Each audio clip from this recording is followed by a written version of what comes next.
anaweza, ana uwezo wa kutenda. Inua sauti yako. Kuna yale ambayo unapitia asubuhi ya leo.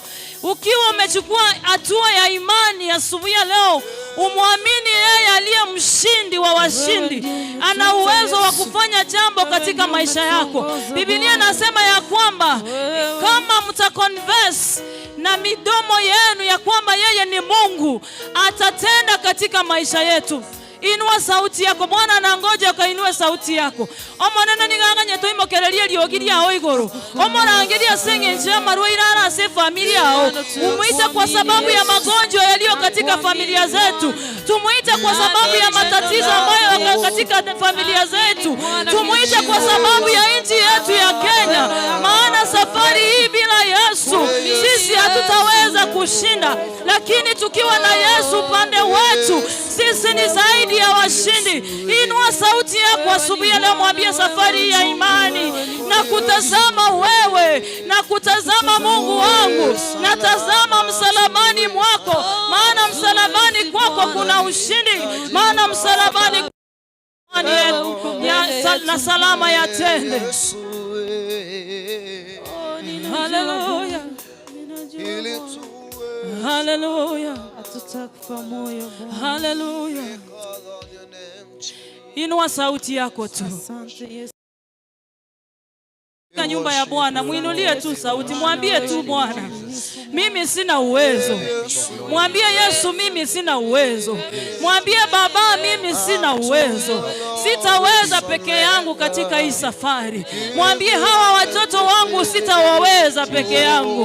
Mwambie huyu mzee wangu sitamweza bila wewe. Mwambie huyu mke wangu sitaweza kumlinda bila wewe. Mwambie hii biashara zangu ninafanya sitaweza kunawiri bila wewe. Mwambie hii huduma yangu katika nyumba yako sitaweza kunawiri bila wewe. Kama unainua sauti yako kwa Bwana, mwambie bila wewe sisi hatuwezi.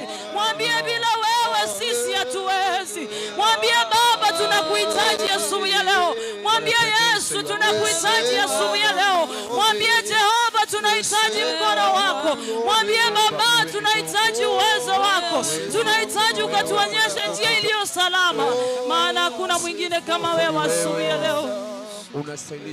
Lord, we worship you. Lord, we worship you. You say that we abide in you. You say that we abide in you. And your word in us, oh God, that if we ask for anything, oh God, it shall be done in your name, oh God. This morning we are abiding in your name. This morning we are abiding in your word. This morning we are trusting in your precious name. This morning we are abiding in you, Jehovah. This morning we are trusting in you, my King, because if you are with us, oh God, we are more than conquerors in the name of Jesus. Father, we abide in you this morning. Father, we abide in you again this morning, oh God. Umesema tukikuita utaitika, Yesu. Ulisema inaposhindwa nikuite, hivi leo nakuita nisikie. Usiende mbali nami, usiniache peke yangu. Mungu wangu uniongoze. Ulisema naposhindwa nikuite, hivi leo nakuita nisikie. Oh, usiende mbali nami, usiniache peke yangu. Mungu wangu uniongoze. Ulisema naposhindwa. Inua sauti yako, mwambie Yesu, ulisema naposhindwa nikuite. Hivi leo nakuita, nisikie.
yangu.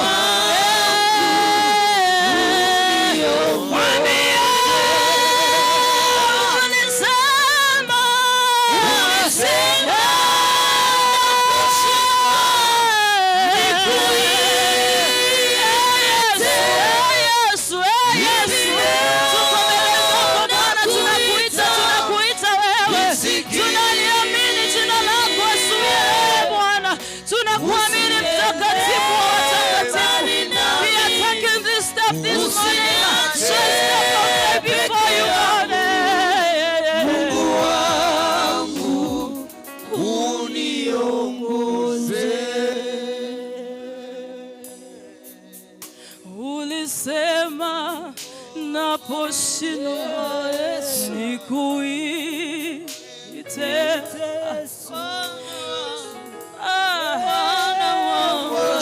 Inua sauti yako, mwambie Yesu, ulisema naposhindwa nikuite.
Kabisa zaidi hapo.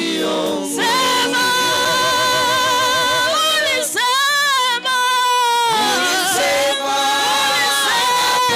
ulisema peke yako. Ukuambiwa na mtu Bwana, ulisema peke yako Bwana, ya kwamba ninaposhindwa nikuite, ya kwamba nikifika mwisho nikuite, ya kwamba nikifika mwisho nikutafute wewe.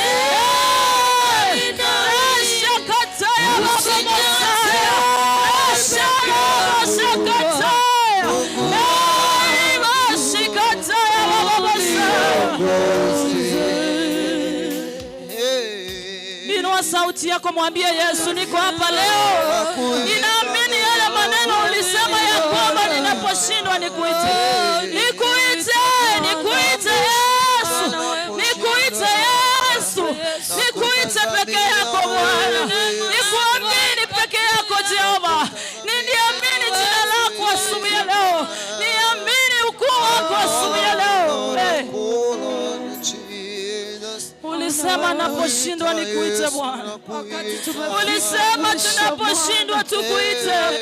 Asubuhi leo tumeshindwa Bwana. Asubuhi leo tumeshindwa Jehova. Asubuhi leo tuna uwezo. Asubuhi leo tuna uwezo. Uwezo wetu unatoka kwako Bwana. Ushindi wetu unatoka kwako Yesu. Ulisema tunaposhindwa tukuite Bwana. Ulisema tunaposhindwa tukuite mtakatifu. Nikuite, nikuite Yesu. Nikuite, nikuite Yesu. Nikuite Yesu. Tunaliita jina lako. Ana jina lako. Nikuite Yesu. Nikuite Yesu. Nikuite Yesu. Kama ninua sauti yako muite Bwana. Mwambie ulisema naposhindwa nikuite.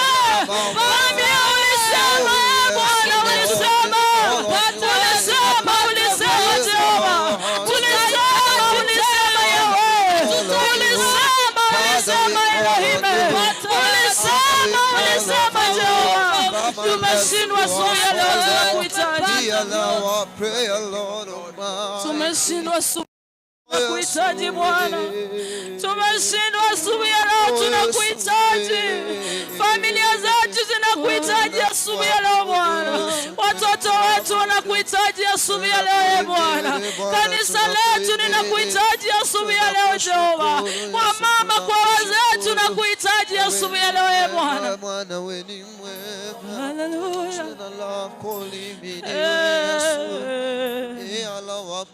Lord Almighty, Lord, we worship you. We exalt your name, Jesus. We exalt your name, Lord. Oh, we worship you, Lord. Sikia maombi yetu, sikia kilio chetu Bwana. Waliona watakufa na njaa wakasema tunachukua hatua hii. Kama tutakufa tukufe tu, na kama tutakuwa uhai tupate uhai. Tuko mbele zako Bwana, tunaamini kwa neno lako. Tuko mbele zako Bwana, tunaamini kwa neno lako. Tuko mbele zako tunakuamini wewe Yesu. Kwa maana ya kwamba utatengeneza njia pasipokuwa na njia asubuhi ya leo. Bwana, tumeshindwa, Bwana ninakuhitaji. Unaweza Bwana, unaweza Mungu usiyeshindwa.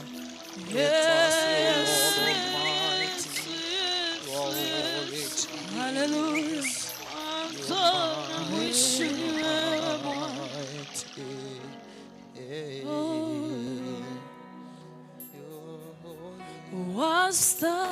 Wastahili ewe Bwana, wastahili ewe Bwana,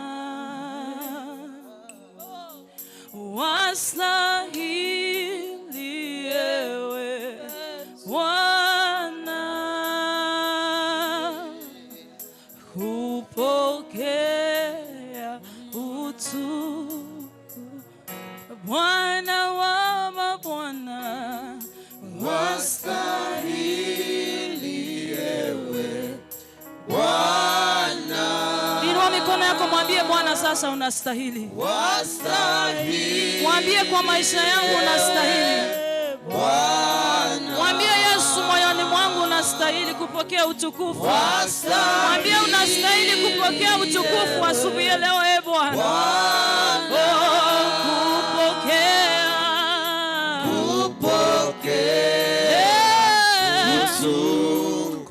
Sema wastahili.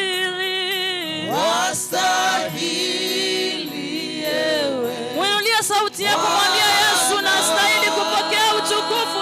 Yesu wastahili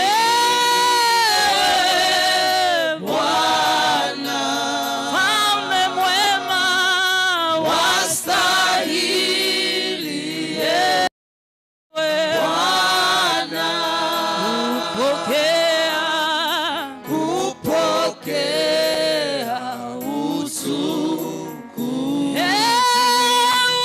Wastahili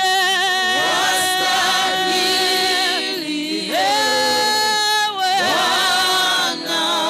usiyeshindwa.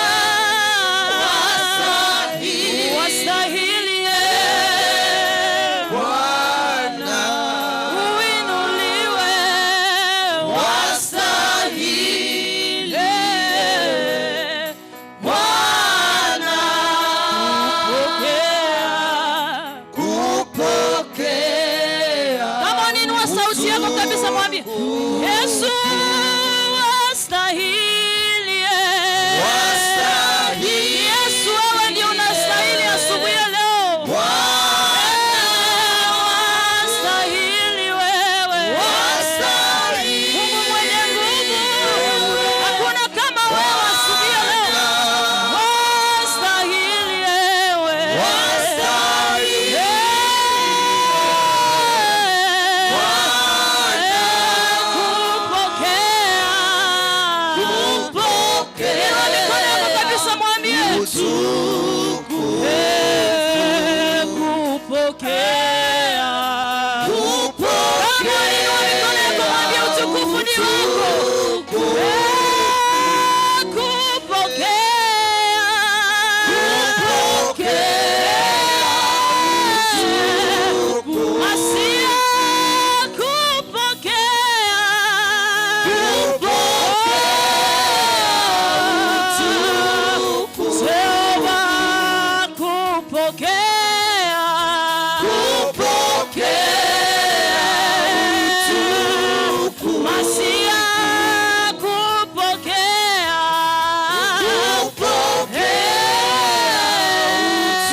kwa Mwenyezi. Haleluya, hosana kwa Haleluya, hosana kwa Baba. Haleluya, hosana kwa Haleluya, hosana kwa Baba. Haleluya, hosana kwa Baba. Haleluya, hosana kwa Jehova. Haleluya, hosana kwake Mungu. Haleluya, hosana kwa Baba. Hosana kwa Baba. Haleluya, hosana kwa Baba. Hosana kwa Baba. Haleluya, hosana kwa Baba. Hosana kwa Jehova. Haleluya, hosana kwa Baba. Haleluya, haleluya, haleluya. Haleluya, hosana kwa Baba. Haleluya, haleluya, Haleluya, hosana kwa Baba. Inua sauti yako, mwambie Bwana asante. Amejibu maombi yetu asubuhi ya leo. Haleluya, haleluya. Kwako Yesu, kwako Bwana. Nataka tuimbe wimbo huu tukimalizia, tukimwambia Bwana asante. Haleluya. Bwana uninue kwa imani, nisimame, nipande milima yote. Bwana unipandishe. Sema nataka nipandishwe juu. Nataka nipandishwe juu zaidi ya yale mawingu. Nitaomba nifikishwe, Bwana. Sema sina tamani nikae. Sina tamani nikae mahali pa shaka kamwe. Niko wengi wanakaa kuendelea. Sema sasa Bwana uninue.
Jesus Christ, and the love of God, and the fellowship of the Holy Spirit be with us now and forevermore. Amen. Mungu awabariki sana.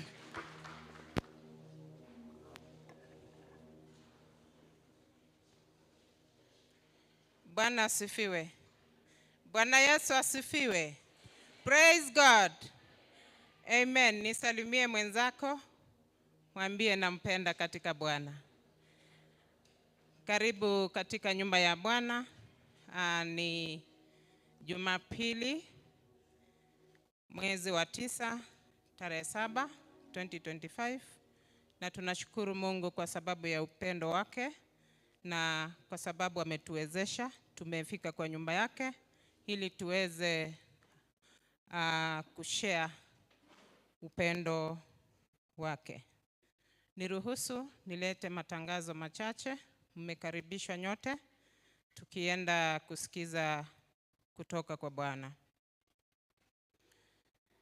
Choir practice, church choir practice inaendelea, na all choir members tumeulizwa tuweze kufika kwa wingi siku ya Jumatatu, Jumanne, Alhamisi na Ijumaa, Monday, Tuesday, Thursday and Friday, kuanzia saa 10 hadi saa 11. Kama kwaya tunajua tuko na mambo mengi ya kujipanga, na uwepo wako ndio utafanya hiyo kazi iweze kufanyika vizuri. Kwa hivyo all choir members na wale pia ambao tuko tayari kuwa choir members, tafadhali tufike hizo masiku kuanzia saa 10 hadi saa 11, na tunaambiwa kwamba sisi wote ni wanakwaya.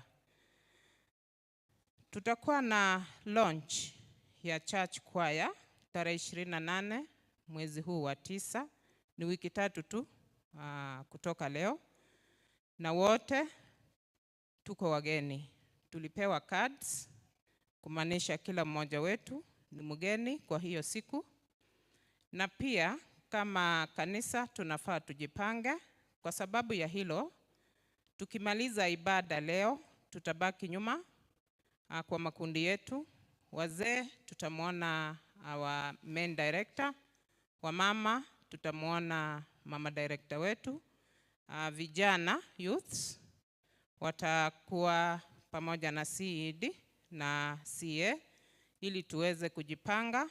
Launch ni yetu, tuweze kuisupport ili tuweze kufikia ndoto ya kanisa. Kwa hivyo kila mtu tukimaliza kanisa tubaki kwa makundi yetu ili tuweze kujipanga vile tutaenda kufanya hiyo launch tarehe 28 mwezi huu wa 9. Tuko na center meeting itakuwa 20th September, wiki mbili kutoka sasa. Center meeting 20th September. Tutaambiwa venue, lakini kwaya inahitaji kwenda kuimba wimbo wa Kiswahili, kusimama imara kwa kazi ya Bwana. Wimbo wa Kiswahili, kusimama imara katika kazi ya Bwana, na itatoka kwa 1 Corinthians 15 verse 58. 1 Corinthians chapter 15 verse 58. Kwa hivyo choir members tena tuweze kuhudhuria mikutano yetu ili tuweze kujiandaa kwa ajili ya hiyo center meeting. Lakini pia center meeting ni ya kila mtu, sio ya church choir. Wote tujipange, tukiambiwa venue tarehe 20 tuweze kuhudhuria. Wale tumevuna Rigesa tulete sehemu ya Bwana kanisani. Asante kwa wale ambao wameleta, itaombewa hivi karibuni.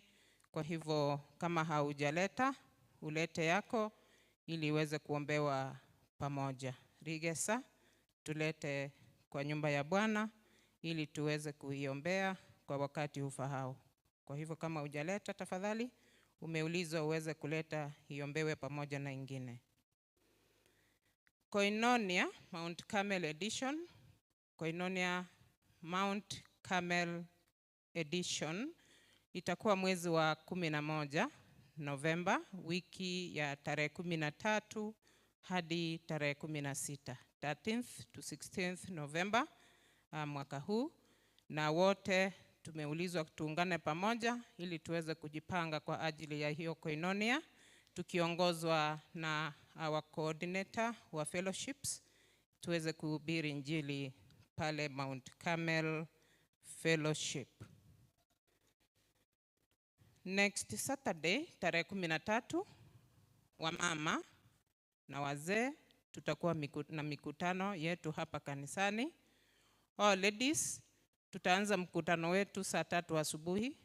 Wamama wote tutaanza saa 3 asubuhi, na wazee wataanza mkutano wao saa 8 jioni. Kwa hivyo wote tujiandae ili tuweze kuhudhuria hiyo mikutano, tuweze kuhimizana kama wamama na kama wazee.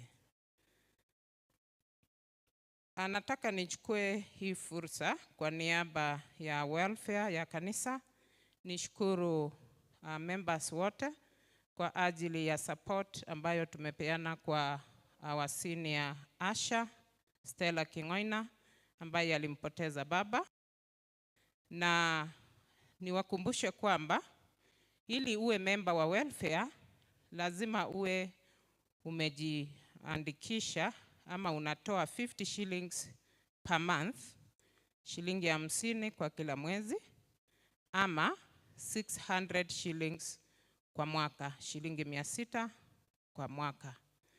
Na pia wakati mmoja wetu amepatwa na msiba, tunatoa maharawe 1 kg na mahindi 2 kgs.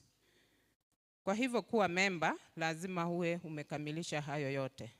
Usilete mahindi na maharawe usahau 50 shillings. Hiyo inakudisqualify. So wacha tushike hilo, na wale ambao tungependa kujiandikisha ama kujoin welfare, tufanye hivyo kupitia kwa fellowships zetu. Utaona fellowship apostle wako ili aweze kukuelekeza. Na pia najua kuna wale ambao hatuko kwa fellowships, tunaweza muona the chair wa welfare. Nataka nimuuliza asimama atusalute. Welfare chair, tafadhali tusalute. Ndiye huyo maridadi hapo, Apostle Pamela, ni yeye chair wa welfare. Kwa hivyo kama hauko kwa fellowship lakini ungependa kujiunga na welfare ya kanisa, utamuona chair aweze kukuelekeza. Ningependa kuchukua hii fursa niseme kwamba Goshen iko on duty, inafaa kumaliza leo jioni. Kuanzia kesho asubuhi tutakuwa na Bethlehem Fellowship, ndio itaanza kesho asubuhi. Bethlehem Fellowship itaanza their duty kesho asubuhi, kwa hivyo kupitia kwa apostles wa Bethlehem tuweze kujipanga. Naomba niachie matangazo hapo, nilete choirs. Leo tuko na kwaya 3. Tutaanza na Goshen Fellowship, then tukuje kwa men wazee, halafu tumalize na special choir. Kuna special choir hapa itutumbuize kidogo, itakuwa ya mwisho. Goshen Fellowship, karibu.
Amen. Makofi mazuri kwa hiyo kwaya ya Goshen. Amen. Naomba tusimame juu wote tuweze kuimba pamoja na wazee. Simama mahali umeketi, usimame, tusimame juu wote. Ili wazee wangependa kuimba wakiwa katikati yetu. Tusimame sisi wote juu.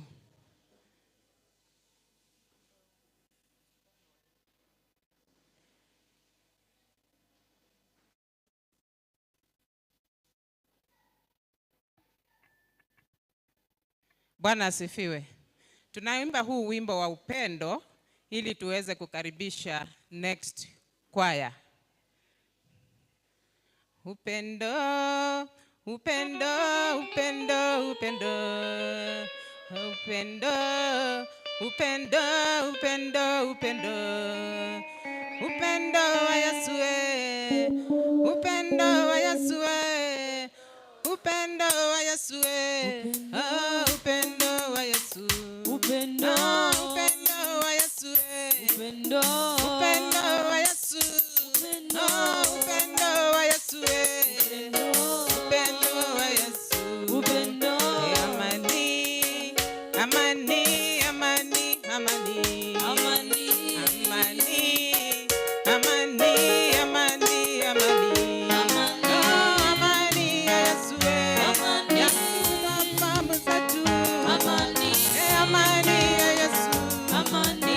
Amani ya Yesu.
so much. Tupige makofi mazuri kwa kwaya zetu leo. Amen. Amen. Asante sana our today choirs. Next week tutakuwa na Bethlehem Fellowship. Then tutakuwa na church choir and another mixed choir. Pia ni ya kanisa. Kwa hivyo ujipange, tuwe ready all the time ili tuweze kuendelea kumtukuza Bwana.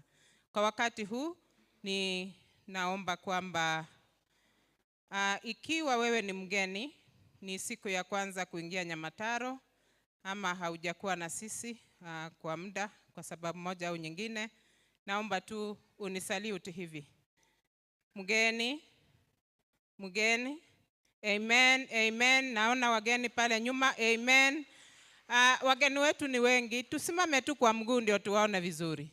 Wageni wetu tusimame kwa mguu mahali hupo. Amen, amen, amen, amen. Tukaribishe wageni wetu vizuri kwa makofi. Amen. Ukiwa uko karibu na mgeni, nikaribishie huyo mgeni. Karibu sana wageni kwa nyumba ya Bwana, tunawapenda.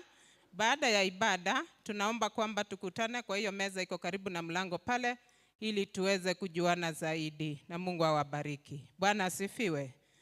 Ni wakati naita praise and worship watuongoze kwa kutoa sadaka pamoja na saka zetu. Tunaenda kutoa sadaka pamoja na saka. Tukienda ikiwa hauna cash na ungependa kumtolea Bwana kupitia kwa M-Pesa, tuko na till namba ya kanisa ambayo ni 331388.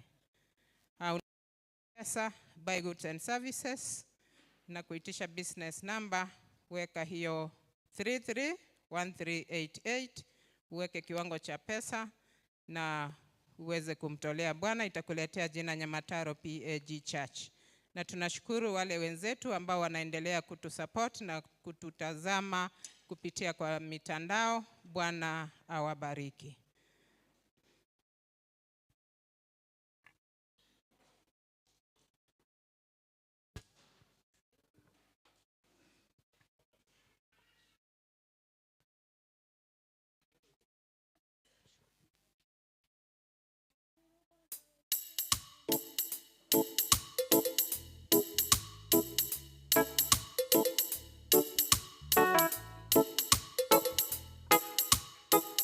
Mshukuru Bwana ni mwema, fadhili zake za milele. Mshukuru Bwana ni mwema, fadhili zake za milele.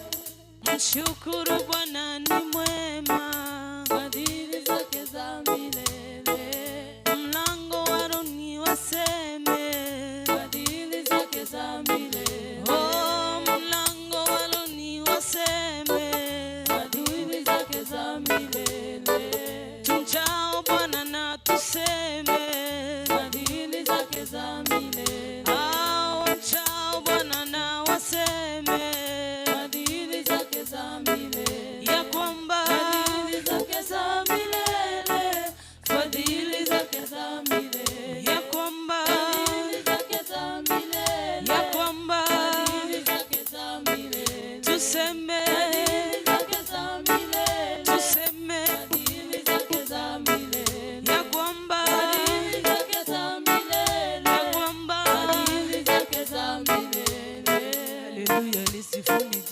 Bwana, fadhili zake za milele. Enyi watumishi wa Bwana, sifuni, fadhili zake za milele. Msifuni Bwana kwa kuwa ni mwema, fadhili zake za milele. Bwana amefanya kile lililompendeza, fadhili zake za milele. Katika mbingu na katika nchi, fadhili zake za milele. Katika vilindi na milindi vyote, fadhili zake za milele. Mshukuru ni Mungu wa mbingu, fadhili zake za milele. Mshukuru ni Bwana wa mabwana, fadhili zake za milele.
kila lililompendeza, fadhili zake za milele, katika mbingu na katika nchi, fadhili zake za milele, tuseme fadhili zake za milele. Amen, amen. Bwana asifiwe.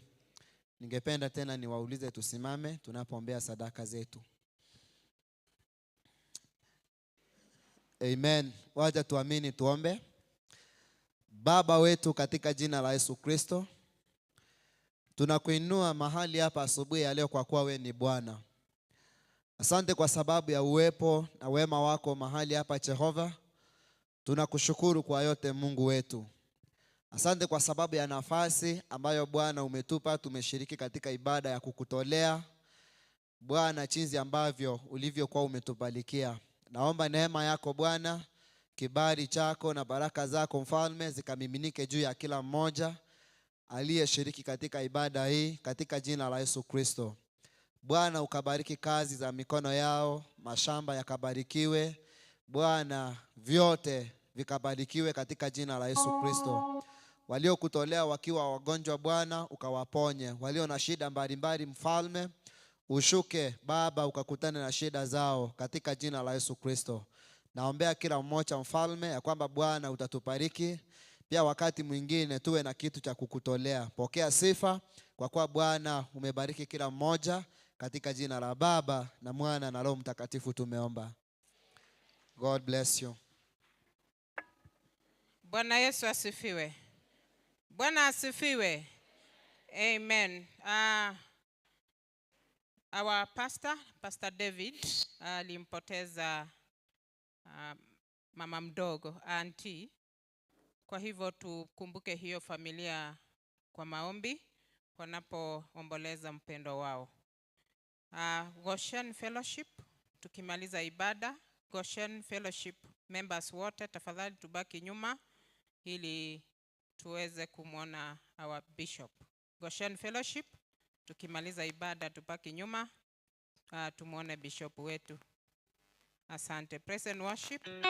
Karibu.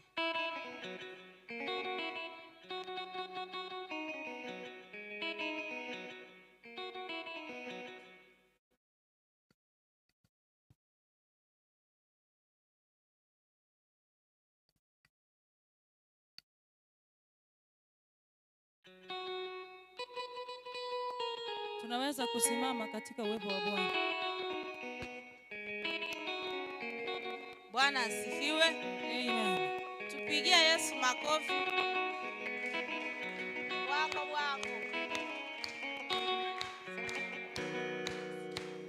Kwa wote. Ukiwa una furaha. Wako.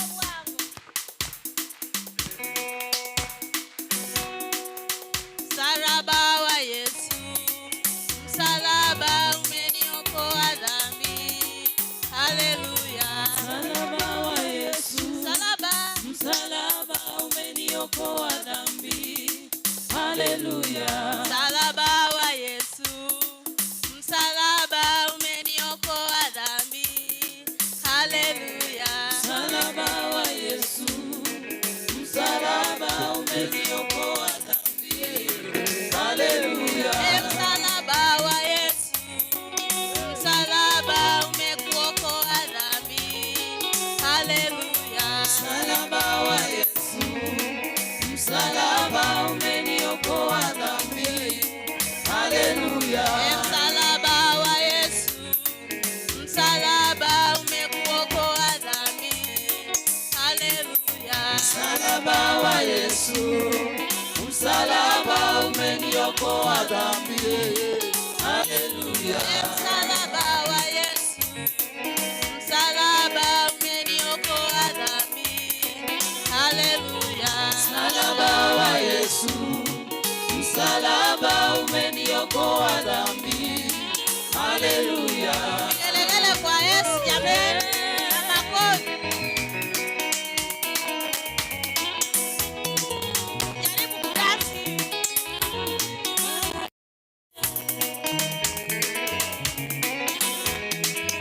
Msalaba wa Yesu. Msalaba umeniokoa dhambi. Haleluya.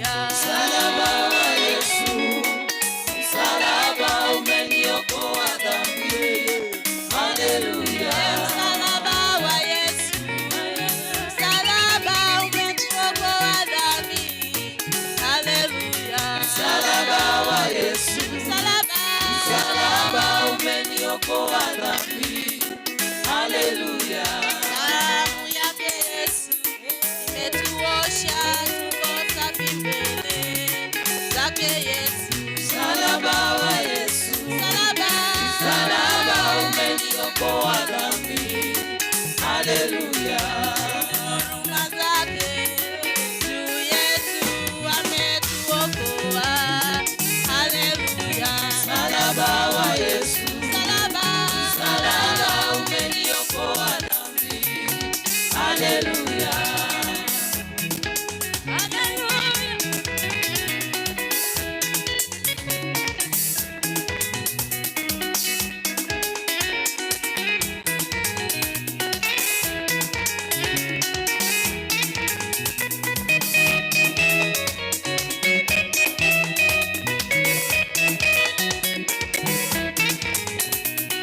ya Yesu.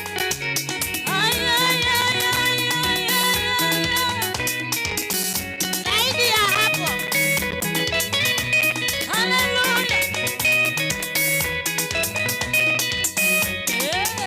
Msalaba wa Yesu, msalaba umeniokoa dhambi.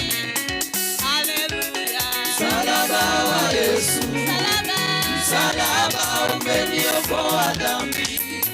Haleluya. msalaba wa Yesu, msalaba umekuokoa dhambi. Msalaba wa Yesu, Msalaba, msalaba umeniokoa dhambi. Haleluya. ay, ay, ay, ay, ay. Ya juu. Ya juu zaidi. Ya kando.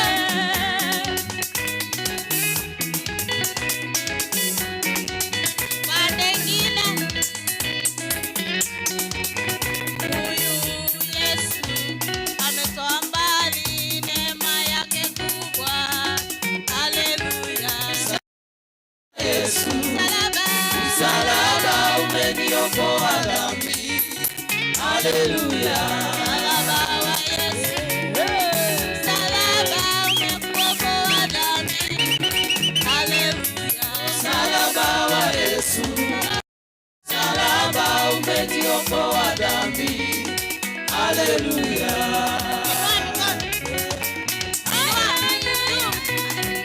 Inua kwa Yesu.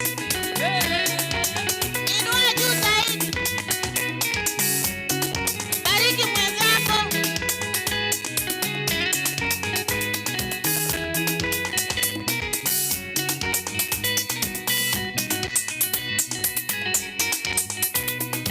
Bariki, bariki, bariki.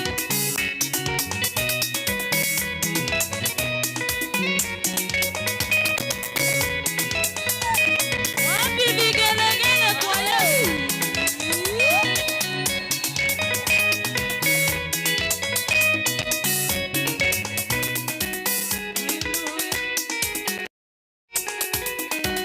Mwambie huyu Mungu asante.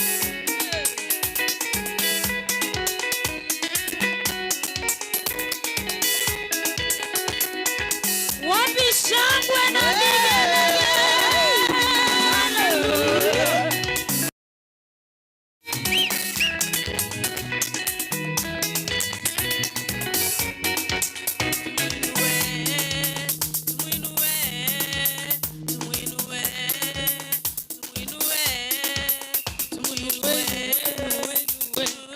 Yesu ni Bwana. Wapi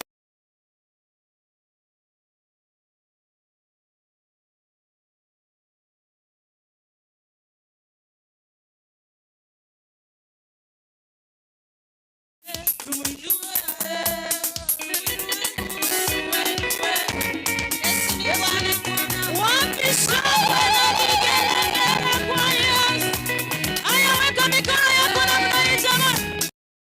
Wapi mikono kwa Yesu jamani? Ni wamama vigelegele kwa Yesu. Korea maya Yesu, Korea maya.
Yesu.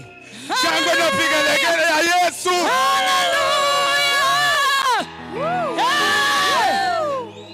Moja. Inua mkono wako juu, mwambie Mungu ni asante. Thank you Jesus. Umenipea hii neema ya kukuabudu. You are mighty. You are Yahweh. You are Yahweh. Lord, we thank you. We give you glory. You are Yahweh. Hey. You are Yahweh. Father, we thank you. You are our God. You are our everything, King of glory. Father, we appreciate you, Lord, for this time, Lord, for this precious time, Lord, you have given us. We worship you, King of kings. We worship you, mighty God. There's none like your Lord. There's none like your King of glory. It's all about you, Lord. You are our God. You are our everything, Lord. May you receive all the praises and the honor. You are Yahweh.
Jesus, oh.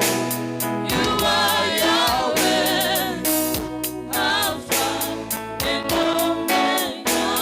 You are Yahweh, you are Yahweh, Alpha and Omega. You are Yahweh, you are King of Kings, Lord. You are Yahweh, Ancient of Days. You are Yahweh, you are Yahweh. You are Yahweh, Alpha and Omega. You are Yahweh, you are Yahweh, Alpha and Omega. You are Yahweh, Alpha and Omega. Lord, we thank you. You are Yahweh, Alpha and Omega. Jesus, you are mighty, you are everything. You are Yahweh, Kings, you are the Prince of Alpha and Omega. Oh Receive the Jesus, praises, oh Lord. you are Yahweh, Worship you. You are Alpha and Omega. You are Yahweh, you are Yahweh.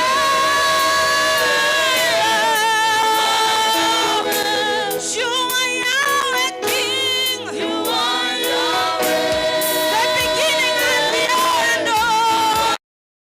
Yes, we worship you, Lord. You are Yahweh, Alpha and Omega. There is none like you, Lord. You are Yahweh, Alpha and Omega. Thank you, Lord. We thank you, King of glory. We thank you, my God, Jesus. Father, in the name of Jesus, Lord, we worship you. we thank you and we bless you, my good Lord. Receive all the praise. You are great. There's none like you today. This far, it is you, oh my good Lord. We are here before you, my Father.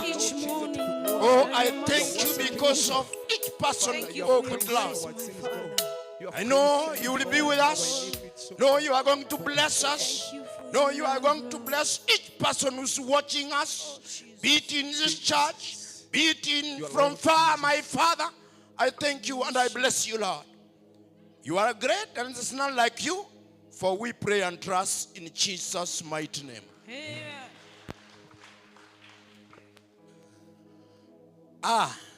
Pigia wanakwaya hao makofi mazuri.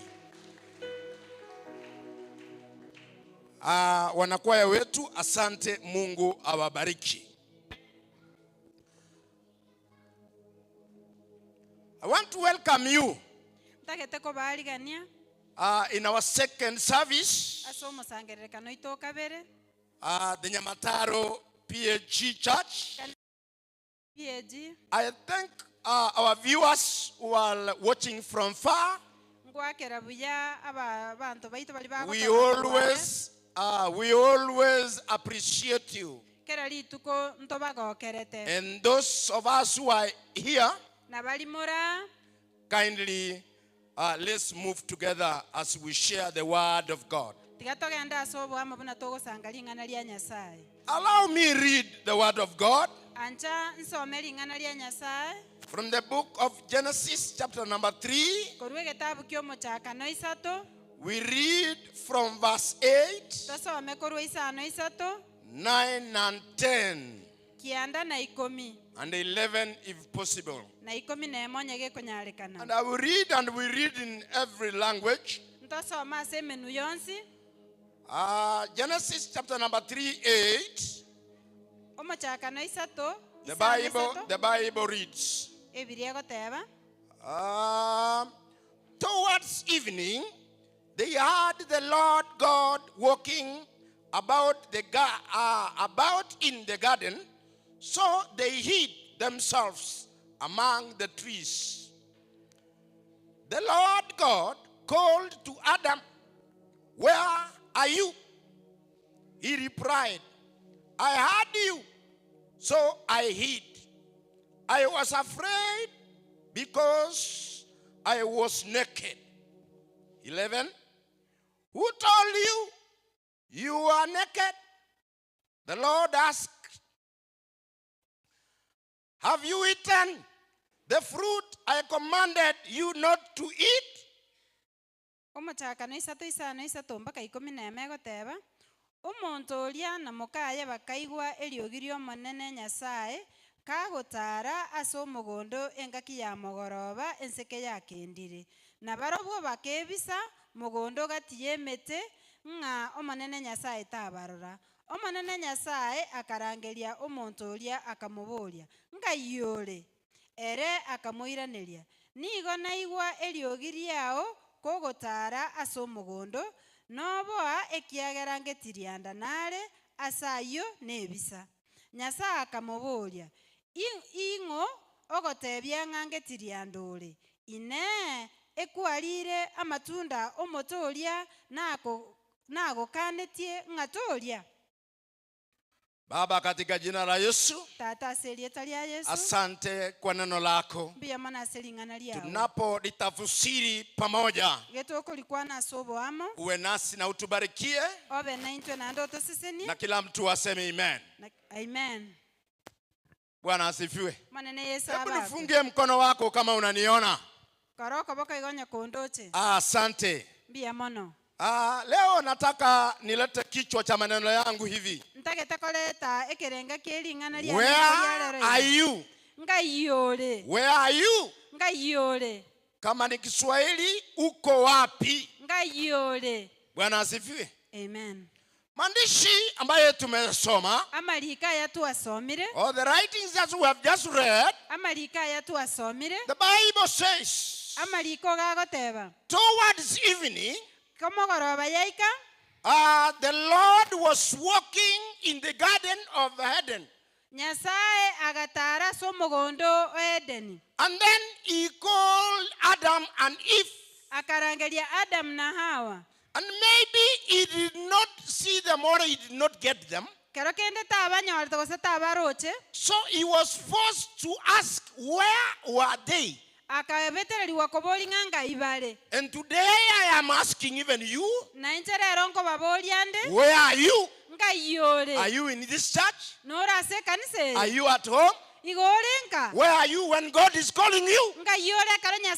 This is I want to answer today. eke na kitutaete kuiraneria That when rero God is calling you ng'ekero nyasaye in gukurangiria any place where you are, ando nsiari asore do you admit that you are in the right place? ngwanjara n'oreng'ani ora sagaya I want you to face to your neighbor there. ntagete origereria omwamato Muulize kidogo, uko wapi? mobori ng'anga yore. Bwana asifiwe. Amen. Muulize tena vizuri, where are you? mobori buya ng'anga yore. This is the question God asked Adam. erineri borie nyasaye aboretie Adam Na leo nataka niulizane hivyo leo. na inje rero ntagete toborani rero Where are you? nga yore. Oh, hallelujah. Amen. Hebu nifungie mkono hivi. Oroko bakaiga Nataka niulize kanisa leo. ntagete koborie Where are you when God is calling you? nga yore karo nyasaye Where are gukurangiria. you when God is calling you? nga yore karo nyasaye The gukurangiria. Bible says ebirie goteba towards evening. komogoroba yacha Yani, goika towards evening, gotia marogoba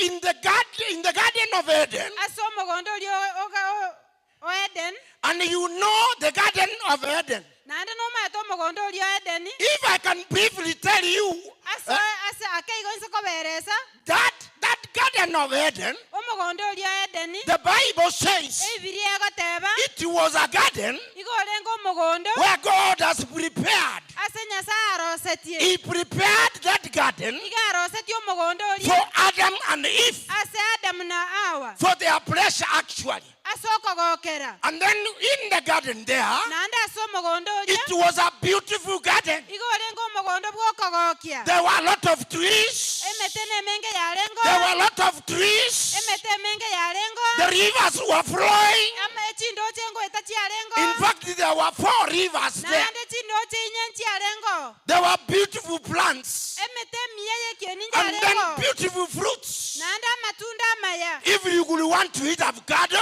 kware gotaka koria the avocado avocado was there. avocado no If yare you could eat languats, onya gwategete koria ebirangwe they were there in the garden of Adam. ebirangwe no byarenga ase omogondo This is Eden. the place where Adam was placed. oyo n'omogondo Adamu na Hawa babegetwe. Oh, hallelujah. Amen.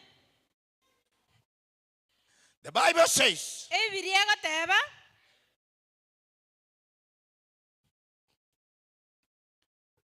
that beautiful garden, omogondo oli bwekieni mono that is where Adam and Eve were.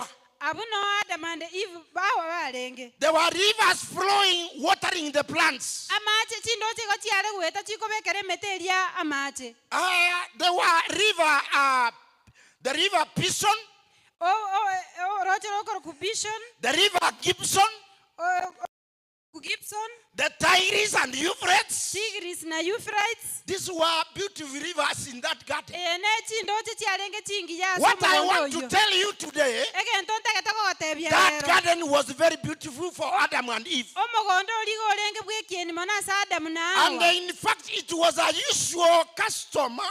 igo yarenge kawaida I am saying in the usual way, ase enchera ya kawaida God will go to that garden nyasaye nkogenda arenga ase omogondo to oria meet Adam and Eve. konyorana na Adamu na Hawa But there was one instructions. korende ogochika okomo nkwarengo The Bible says ebirie goteba that you could eat any fruit there. ng'ana bo bare kori itunda linde lionse ase You could omogondo enjoy oria the languats. nabo kware kori ebirangweti You could enjoy the nabo maperas. kware kori amapera You could enjoy anything there. nabo kware kogokera kende But the gionse fruit aroro which was in the center, korende litunda liarenga katikati ya God said, omogondo you do not touch that. nyasaye akabateba tibabasa gokuna. Oh, hallelujah. Amen. What I'm saying now is this, egento ngoteba neke that now Adam and Eve, Adamu na Hawa they went against the instruction. bakagenda mamincha yogochika When they went against the instruction, ekero bagenda mamincha yogochika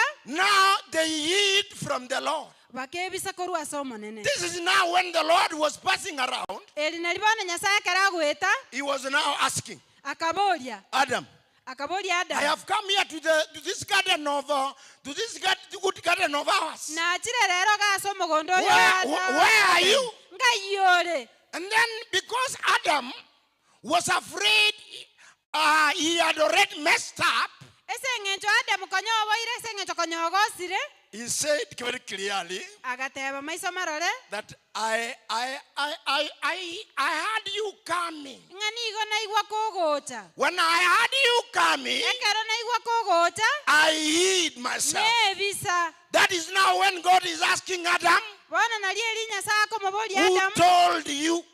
ng'ogotebia. Bwana asifiwe. Amen.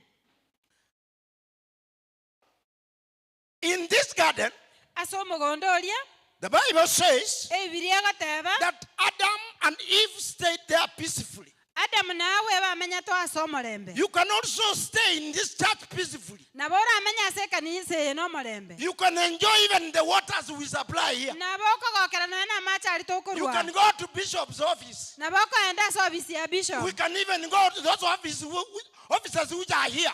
nabo okoenda ase obisi onsira But there are instructions you have to follow. korende ogochika nkoro obwanete kobwatia. Oh, hallelujah. Amen. And these instructions, N'ogochika oko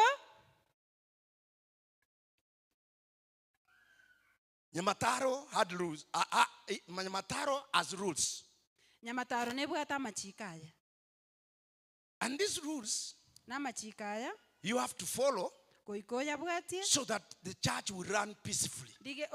ligere ekanisa egenderere buya But when you go against the rules, korende ekero okogenda mamincha y'ogochika you start running away like igo Adam. ogochaka gotama buna Adamu You start running away. igo ogochaka gotama People run away abantu ebagotama when they have messed up, ekero bagosire when they have gone against the rules. igo ekero bachire mamincha y'ogochika I want to talk to you today. ntagete gogokwanera rero Like Adam and Eve, buna Adamu na Hawa God had placed them in a very decent nyasaye place. konyoba bekire ase aria But because of disobedience, ase eng'encho y'ogotaigwera then they ran away. bono bagatama How many people of us run away even mbarenga from baito this church? batamire noe nkorwa ase ekanisa eye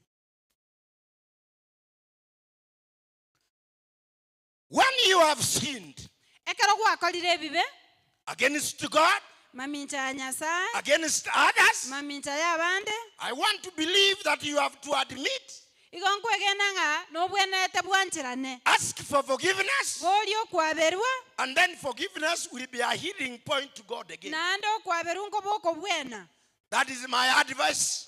okono kwogosemi kwane That when you sin, ng'ekero gwakorire when ebibe you go against other rules, ekero gwachire mamincha y'amachiko the only thing you have to do as a Christian, egento obwenete gokora buna omokristo oh hallelujah, amen you have to admit. goika bwanchirane When you admit, ekero gwanchiranire oh, ask for forgiveness, boria bwaberwe and then it will be a healing point to God again. naende nebe omochakano bwokobwena kwa ase nyasaye Meaning that when you have sinned, ebineti ng'ekero gwakorire ebibe there is a comeback of which you have to get again. naende okoiranerera nkorororo And that healing point n'okobwena okwo is to admit your problem, n'ogwanchira n'omochando o and then ask for forgiveness, boria bwaberwe and then move on in Jesus' mighty name. naende genderera ase erieta ria Yesu.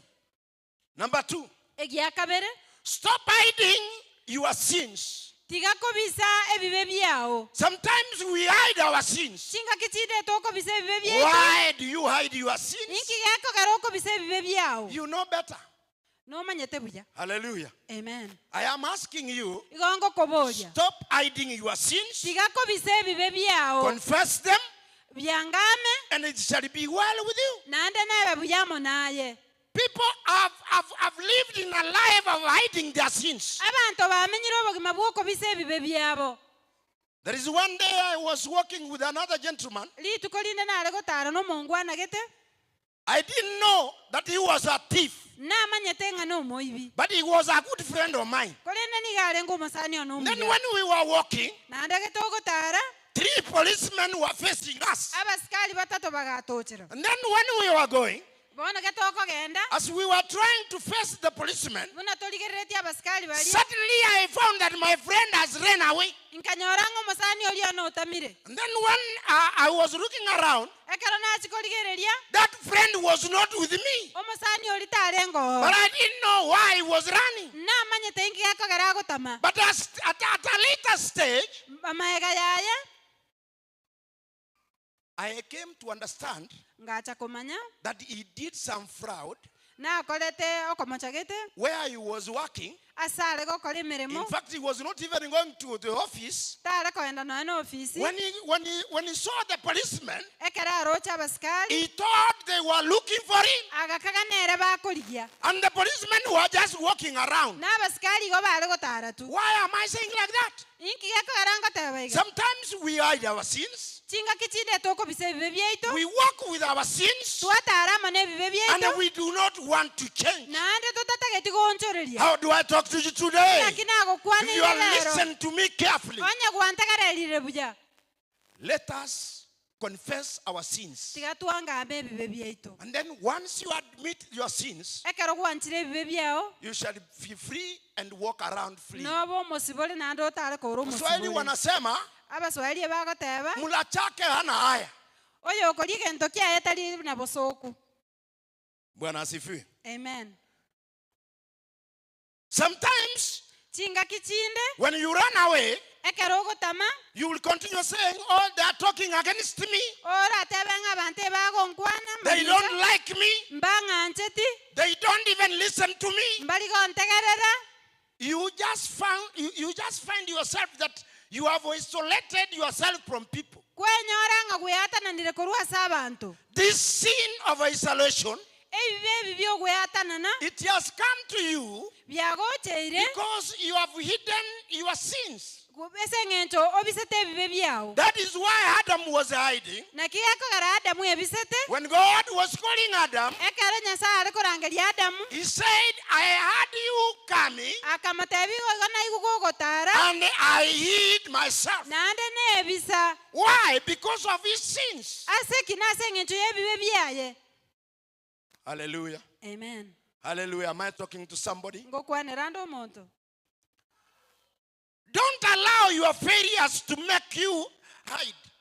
tagwanja okogwa kwao kogere bwa ebise Sometimes we are human beings anyway. intu mwanya bantu There are failures in our lives. ama machanaro ase obogima bwaitu And then when you are failing something, ekero kwamachire ase egento gete do not allow those failures to make you hide. tagwanja ama machayi agere bwa ebise In fact, sometimes failures, chinga kichinde amamocho you are clever than even somebody because those failures have made you know something. ekero kwagure ama machayi nkogera are kwamanya egento gete In fact, failures teach people.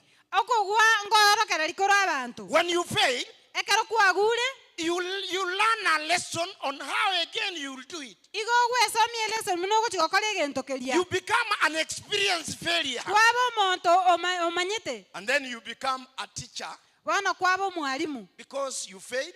ase eng'encho nkwagwete And only that if you admit that you failed and then recorrect yourself, naende ise gwanchara na kwagure rigere and bwerongeye then things will be good to you. ebinto bibe buya asore I want to tell you this. ntagete gogotebieke Sin creates fear.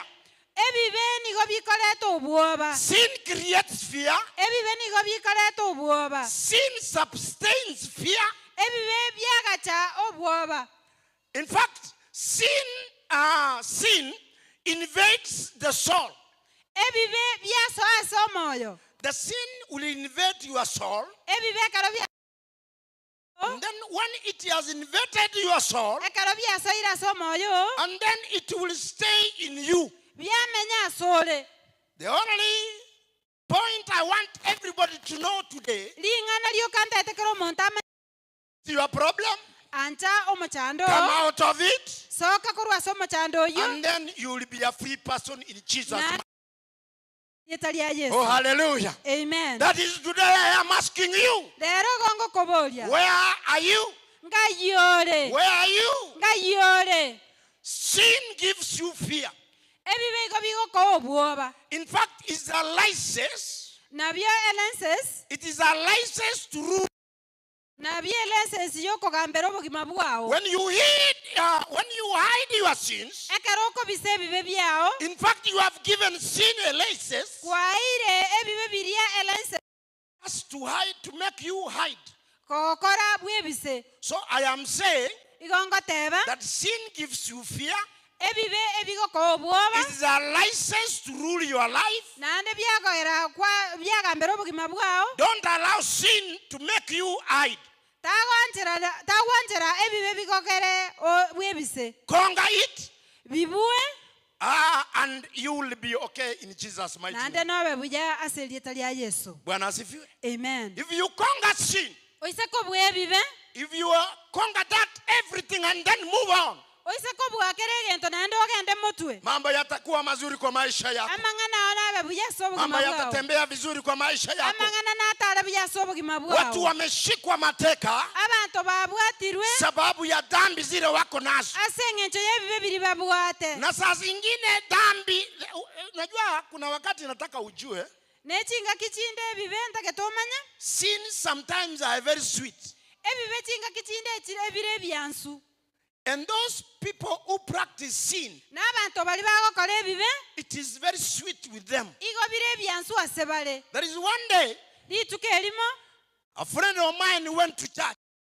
ana akagenda ekanisa When he went to church, ekero agenda ekanisa and then the church, his phone rang when the pastor was preaching. naende esimu ya gekero omopasta agendete korandia You know, sometimes you have ringtones chinga kichinde mobwate chirington in your phones. ase chisimi chiaino Suppose your phone will ring when you are preaching like this one. esimu yaera abuga buna nkorandiga You will hear the songs of Inuka. That is what ringtones here. oigwa amatera yogokumia ase chisimi You will chiaino hear Ndombolo in the oigwa amatera ringtones of Christians. ase chisimi chiabakristo You will hear such ringtones which are there. oigwe chirington mune Then what I was saying, ekingoteba that friend, a phone rang in church. omusani oli esimu ekabuga ekanisa Surprisingly, ekiogokumia it was one of the songs of Arisio Zabab. nogotera kworisio sababu kwarenge Then kobuga one is what no ngeira matukata tu.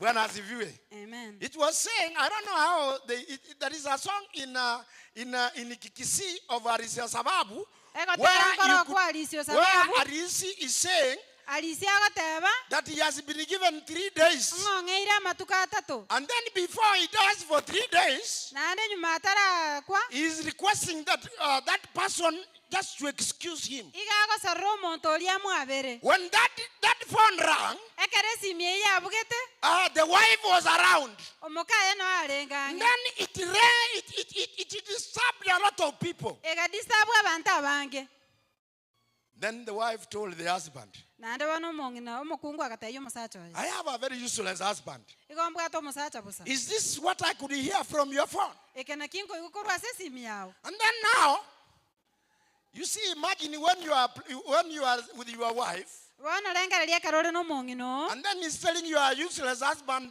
is just having ringtones which are very useless. ng'abwate omogaka bosa obwo obegete chiringtoni The chitari gentleman was very annoyed. omosacha oria akaigwa bobe He went to a bar. akagenda eba When he went to a bar, ekero agenda eba he started listening to the music of the bar. agachaka gotegerera amatera are ase eba And then he decided, bono akamwa let him just take a one drink. tiga anywe eyemo Kamoja to one for the road. eyemo And then because he was so confused, ase eng'encho atantanete and then that prisoner also, it knocked down in the bar. naende bono police neri ekagunse When that prisoner knocked down in that bar, ekero police neri yagunse ari ase eba the gentleman thought leo maneno imekuwa mbaya. bono omosacha oria agataba bono amang'ana abeire bobe Nilikuwa kanisani, narenge ekanisa simu naye ikaniletea maneno. esimu yandeterera Nimekuja kwa bar, nachire eba naye hii pombe imeanguka chini imepasuka. naende chubeye Naye yagu imeniletea shida. naende nkondeterere omochando Lakini wale watu walikuwa kwa bar. bono abantu bari barenge eba Oh, haleluya. amen Waliingia kwa huyo mzee. bakagenda ase omogaka oria Waliingia kwa huyo mzee. bakagenda ase omogaka oria Wakamwambia mzee, bakamuboria omogaka oh, asante hii pia imeanguka.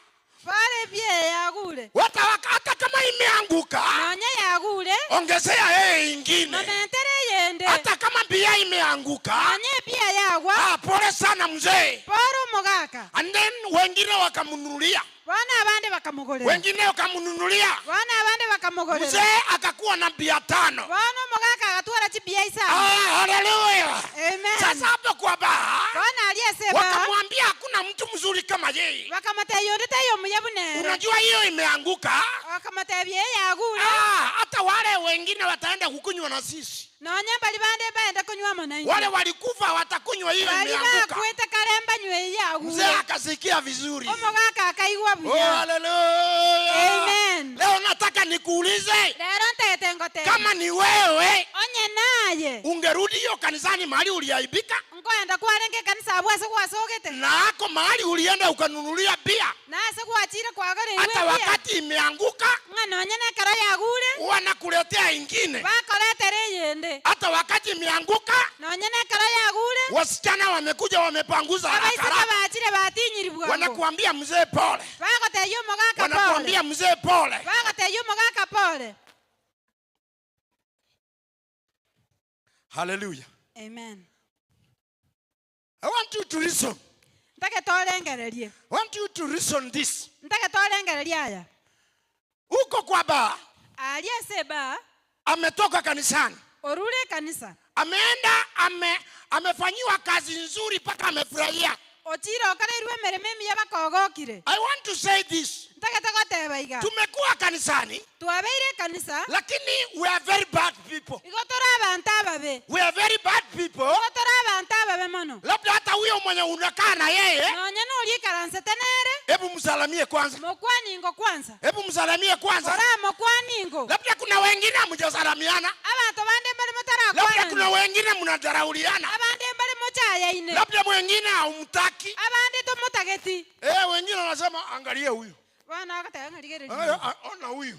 Ligerelio. Ile nguo alivaa wiki nyingine ndio tena amko naye. Ile abegete wiki na nera abegete. Ile vitu alikuwa ile suti alikuwa naye ndio tena amevaa. Suti ile abegete na nera abegete. Oh hallelujah. Amen. Hebu tubadilike katika jina la Yesu. Tigatonjoreria serieta ya Yesu. Tukubadilike katika jina la Yesu. Tonjoreria serieta ya Yesu. Tujaribu kufanyia wengine vizuri. Tokolera abanda maya. Sawa kuna shida. Bakongumbara. Sawa kuna mambo. Sawa ndio Adam na Eve walikosea. Adam na Hawa mbonchete. Lakini ukiendelea na maandiko hayo. Ekeroko gendera na maliko. Hata kama walikosea. Nonye bamochete. Bado Mungu alienda akawarudisha tena. Nande Nyasaye na abairanettie. There is a second chance for anybody. Libagali akabere ndiro asekero yo. But today I want you to agree. Nande lero tegete bwanchirane. Let us also embrace and admit our mistakes. Tiga tuanchirane nande tuanchirane mama chaito. Kama wewe ni Mkristo vizuri. Onya yeno mkristo ke maana. Admit your mistake. Anchirana mama chao. Hapana jificha wakati unaitwa. Taku ebise karoko rangeliwa. Bwana asifiwe. Amina. Kuna watu wengi wako na simu hapa. Abantu nabange babwata chisimiga. Hiyo simu uko naye. Esimi eyo bwata. Kuna wengine unasikia ngayore. Koigwa katabanga uko wapi? Ngayore. Unaulizwa uko wapi? Nganaonde Nyamataroga. Niko hapa Nyamataro. Ngadiko ninkwane nere. Nipe diko niongee na yeye. Wakati unasema uko Nyamataro, ekero wate Nyamataro le. Ukiulizwa nipe diko niongee na yeye. Ogatebunga ngadiko ninkwane nere. Unasema diko leo hakukuja kanisani. Wate badiko ntache tikanisa lero. Na wewe hauko Nyamataro. Naye tuli Nyamataro. Uko mahali ingine. Igora sande. Umejificha vile Adamu alijificha. Igo bwebisete buna Adamu ebisete. Toka mafichoni katika jina la Yesu. Karua sabu bwebisete aselieta lya Yesu. Toka mafichoni katika jina la Yesu. Karua sabu bwebisete aselieta Mungu anapokuita. Itika katika jina la Yesu. Leo nataka kila mtu uitike. Uitike kwa ukweli. Oh hallelujah. Kuna wengine hata tauni unampata. Abande na baroko nyora na tauni. Anaitwa na simu. Orangeli gune simi. Umonginanga yore. Mama uko wapi? Nganaonde nyumba. Niko kwa nyumba. Ngabura yonkwane. Nipe Brian niongee na yeye. nga Brayo na mutumetuka Brian nimemtuma duka. ngake muntu ngwane Nipeke mtu niongee na yeye. ngora sokira sinini Mtu ametoka kidogo. no ye kero monta wa tebigo Na wakati mtu anakuambia hivyo, no are nyumba ikaranzete naye gukara soka ako kwa nyumba na wewe uko mahali unajua peke yako.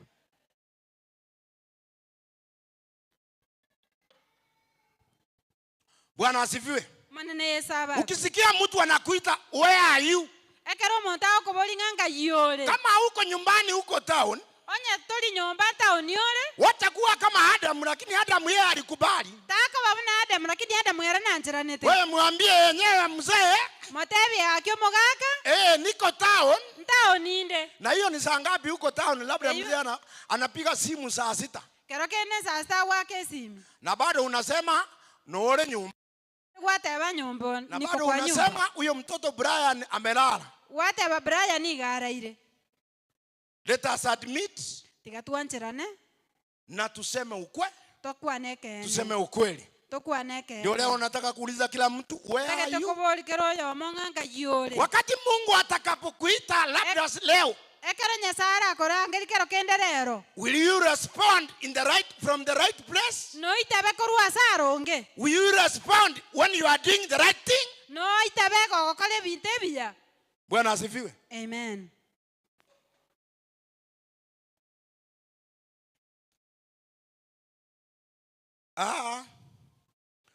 Don't make excuses. Ta korwa bitamero. Don't make excuses Ta koro si bitamero. like Adam and Eve. Una Adam na Hawa. When Adam aliulizwa ni kwa nini ulikula tunda hilo, Ekero Adam abole tukungi kiagere to kaliri. alianza kusema huyu mwanamke, Agataka kotaba ngomukungu oyo. this man, this woman, Omukungu oyo. wakaanza blame game. Bagataka kola umiana. Hata mwingine ananiambia pastor, No mono oyo ndaga ntainga pastor. nsabere Niombe pastor, nsabere pastor.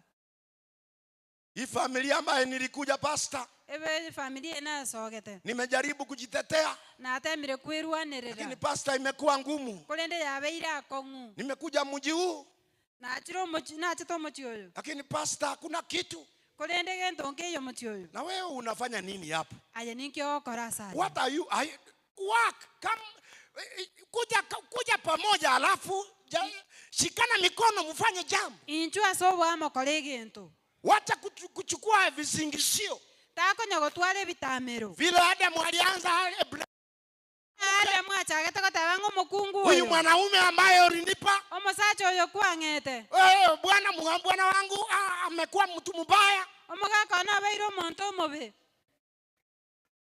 Let us stop blame games when we are alive.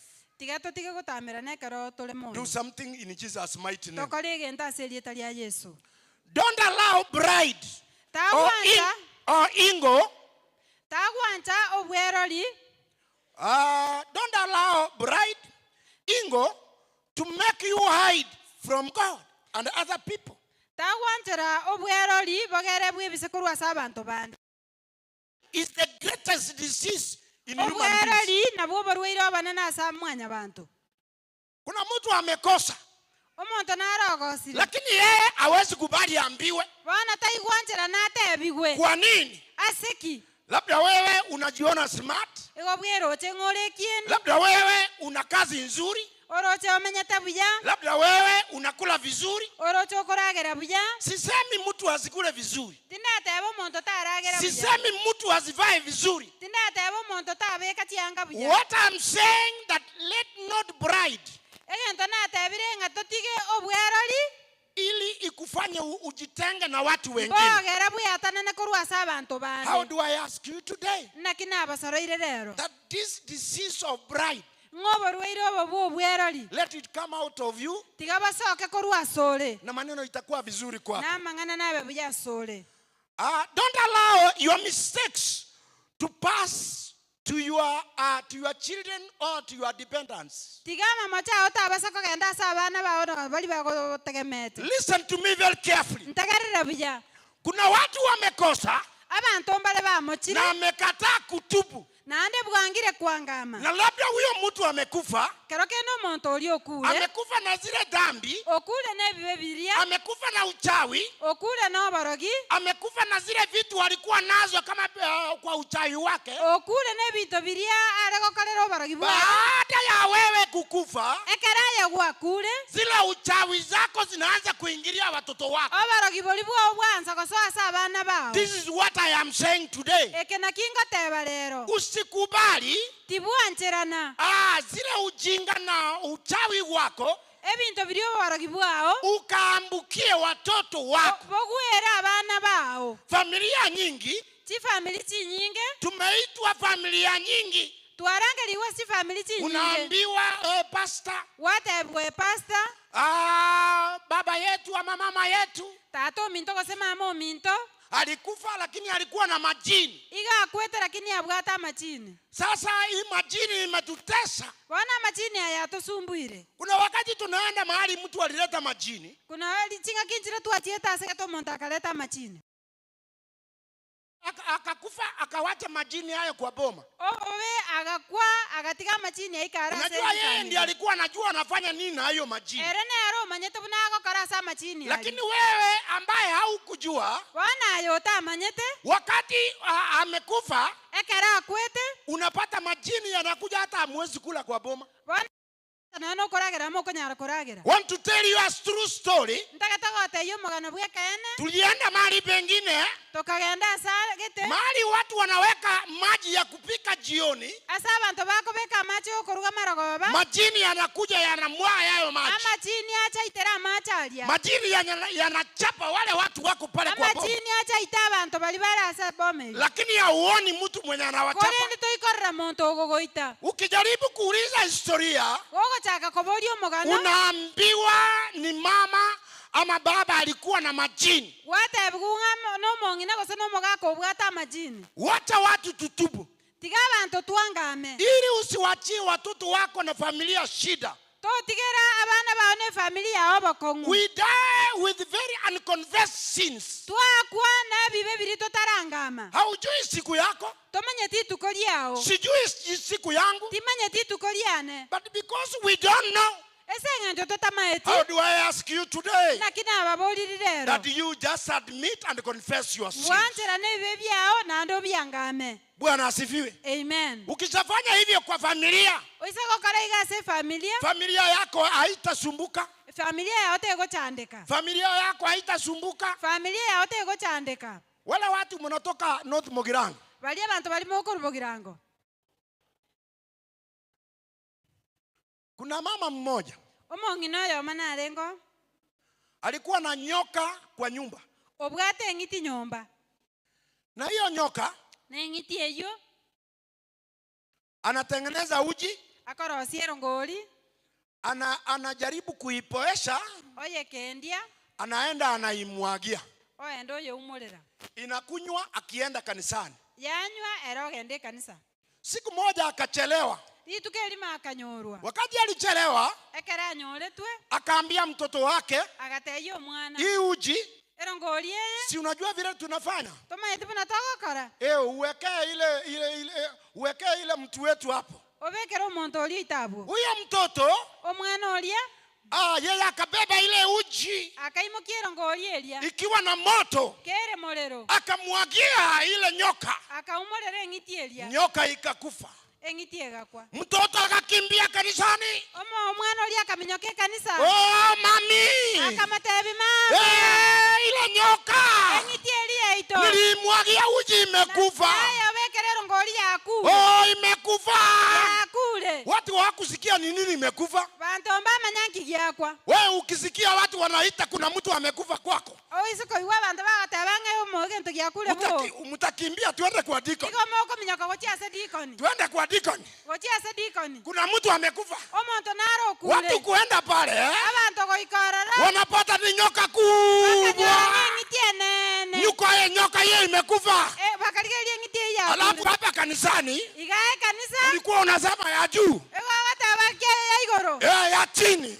Chinko bichiense. Ya juu. Chinko bichiegoro. Ya juu. Chinko bichiegoro. Hebu piga makofi ya juu bwana. Aka chinko bichiegoro. Haleluya. Haleluya. Makofi ya juu. Chinko bichiegoro. Makofi ya chini. Chinko bichiense. Na nyoka huko naye kwa nyumba. Nengiti go bwata nyumba.